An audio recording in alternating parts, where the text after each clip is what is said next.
I cannot believe it's already mid-April.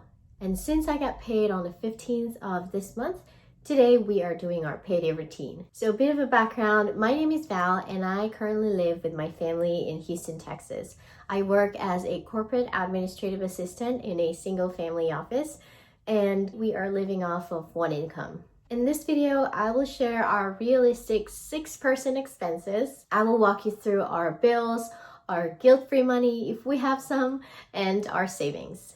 So without further ado, let's get into it. So let's start with our fixed cost. The first one would be your mortgage. This is actually the most expensive bill we pay every month, and it's $2,500. Next one is our electricity. So we currently have a fixed rate from Jackson Energy, which is $220. For natural gas, we pay $50 every month. For our water bill, this month we'll be paying $90.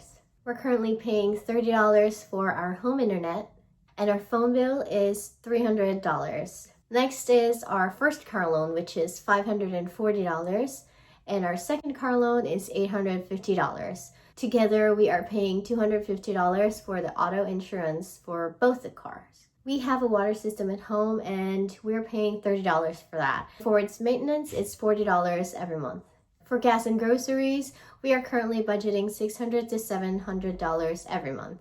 Now we move on to our guilt-free spending. So actually we're just setting aside $130 for that. Nothing fancy, we just take our kids to the park. Sometimes we just grab chicken fingers or pizzas, and we mostly spend our weekdays at home. And for our savings, we are setting aside $850 per month because we are saving for our 3-month emergency fund, which is equal to $18,000, and hopefully we'll achieve that this year. Now that you know what we pay monthly, let's go ahead and pay those bills together. So, we are ready to pay these bills from my paycheck. But before we do that, I want to explain what you're currently looking at. So this is my monthly budget tracker, and I have been using this for the past 2 years. It has never failed me. If anything, it has allowed me to actually keep track of our bills and really be accountable for our family's finances. And we are using this today.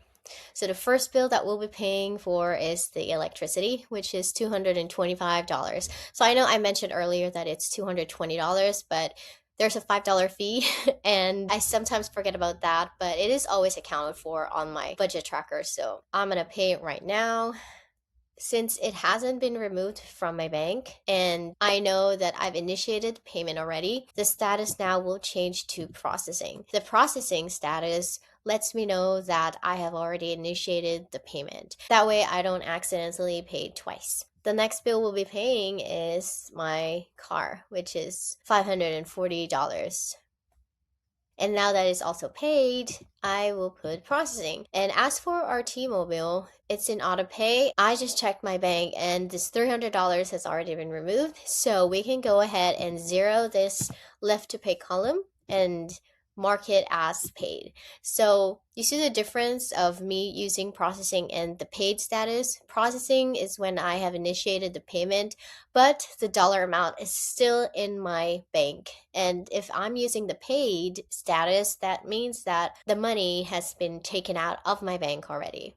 Now moving on to our next bill, which is our other car, Odyssey. Now I'm going to pay it. The next one is for our mortgage. As you can see here, I said one of two because our mortgage is $2,500 and I cannot pay that at one time during my first or even my second paycheck because as you can see, I have other bills to pay and it works for me to just set aside a portion of my paycheck and hold it for now until I have enough money from my second paycheck to pay this bill. So right now it said here on my notes that I have to move this to our bills holding account. So this is one of our bank accounts and I solely use this to hold money that I will then pay to a bill in the future. So for this one, I will just be moving from one bank to another and I will do it right now.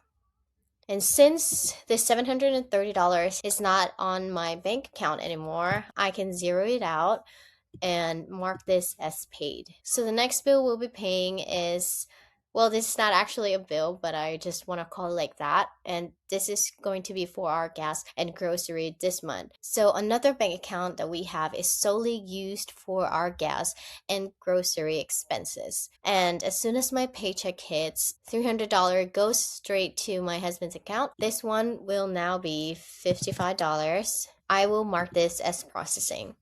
The $55, I will probably leave it in my account because I have to get gas for my car. I will do that also today or tomorrow, and so it's going to change. The next bill is probably our cheapest one, which is our home internet from Xfinity, which is $30, and I will pay right now. The next one will be our water bill. So last month it was $95, but this month it went down to $90, so we have an extra $5. I will pay it right now as well. Our next bill is our auto insurance, which is $250. So this bill is actually tricky, and I know it says on auto pay, but this will not be removed from my bank until towards the end of the month. So probably between 25 to the 29th. Right now, I will move this to our bills holding account. I will just keep it in that account, but I'll also mark it as processing now since I know that it is in auto pay. Next one is our date days, aka our guilt-free spending money. So $130. I know that doesn't sound like we can do anything fun with that amount, but we actually like staying in the house most weekends because one, it's getting hot here in Texas now, and I don't know, maybe because it's not our priority to be going somewhere. We are currently set to achieve our 3-month emergency fund. For this one, we haven't done any day days, so I'll just leave it there.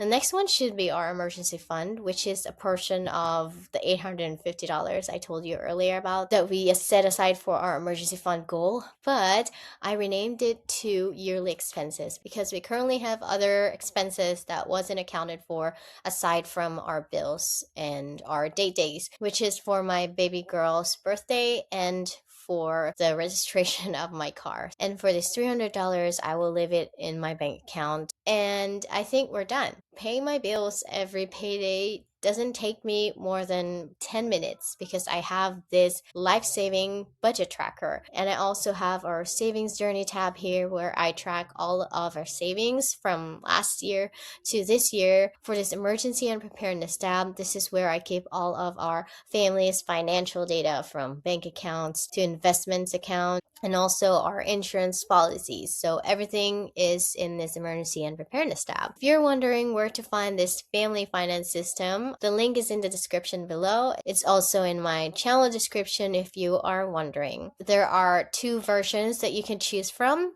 This one is for Google Sheets, the one that I'm using right now, and I also created one for Microsoft Excel. So you can choose between the 2. All of the colors are the same, all of the calculations are the same.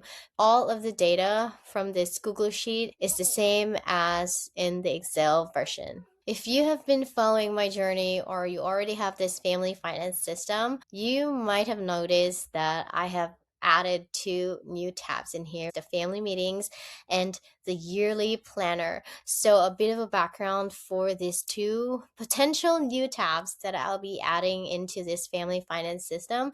For the family meetings, I want my husband to be more included into our financial planning journey, even though I tell him that so we are saving for this thing next month and this is coming up. I want him to be really informed about what's happening yearly and quarterly. So earlier this year, we actually had our very first annual family finance meeting, and it went better than I have expected. We even signed this piece of paper with all the resolutions that we have come up with, and I want to start using a digital version of these meetings just because it's easier to go back into and refer from. Going back to the family meetings tab on the family finance system, so there are currently 2 sections in here that I've included, which are the annual meeting, and then the second one is our quarterly meetings. So I've watched a couple of videos that families are sometimes doing it monthly and even weekly, and that is totally great.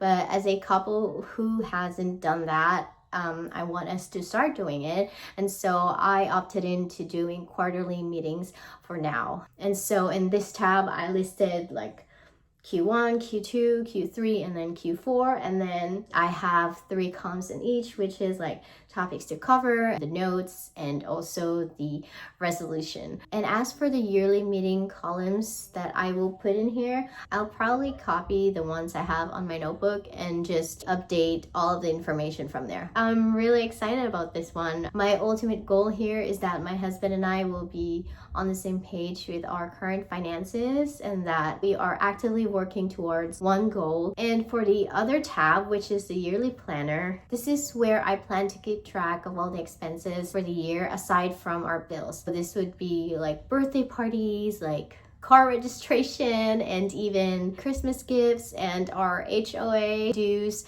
I want to put it in here to effectively plan on where I will be getting those funds from to pay for these other expenses. And more to come on that. I'm just really excited. I have to test it first if it is really useful or if it's even working. And so I will keep you posted.